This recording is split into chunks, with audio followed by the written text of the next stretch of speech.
우크라이나 전쟁 1년을 앞두고 바이든 미국 대통령이 어제 우크라이나를 깜짝 방문했습니다. 007 작전을 떠올리게 한 극비 방문이었는데요. 여기에 맞서듯 푸틴 러시아 대통령도 연설에 나서면서 전 세계 관심이 쏠리고 있습니다. 워싱턴과 키이우를 차례로 연결해보죠. 먼저 김필규 특파원, 김 특파원도 그렇고 다른 백악관 기자들도 전혀 몰랐던 건가요? 네, 그렇습니다. 바이든 대통령 마지막 일정은 주말 질 바이든 여사와 워싱턴 시내 이태리 식당에서 저녁 식사를 하는 거라 저를 포함한 기자들 모두 백악관에 머물러 있을 줄 알았습니다. 당초 공개한 일정표에도 월요일 오후 7시 폴란드 출국 이렇게 돼 있었습니다. 하지만 이미 일요일 새벽 4시 15분 비행기에 오른 상태였습니다. 특히 전용기 에어포스 1 대신 좀 더 작은 공군 C-32기를 탔고요. 또 폴란드 도착 뒤에는 10시간 정도나 기차를 타고 키이우로 들어갔습니다.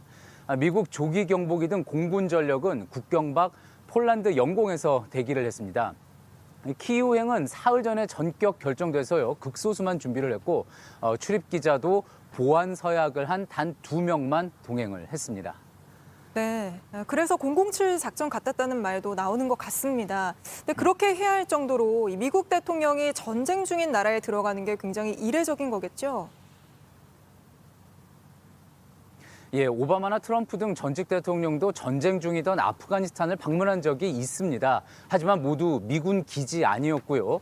이번처럼 미군이 없는 전쟁터, 즉 유사시에 미군의 도움을 즉각 받기 힘든 곳에 들어간 미국 대통령은 링컨 대통령 이후 바이든이 사실상 처음이라는 이야기가 나옵니다. 다만 백악관 측은 만일의 사태에 대비해 우크라이나 국경을 넘기 몇 시간 전에 러시아에 알렸다고 합니다. 이런 위험을 감수하면서도 우크라이나에 직접 간 건 길어지는 전쟁에 서방이 분열되는 걸 막고요. 또 리더로서의 모습을 국내외에 부각하기 위해 필요했다는 분석입니다.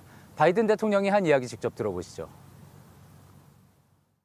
The Americans stand with you and the world stands with you. But Russia's aim was to wipe Ukraine off the map. Putin's war of conquest is failing. 바이든 대통령은 한국 시간으로 오늘 밤 폴란드에서 우크라이나 전쟁 1주년 관련 연설을 할 예정인데요.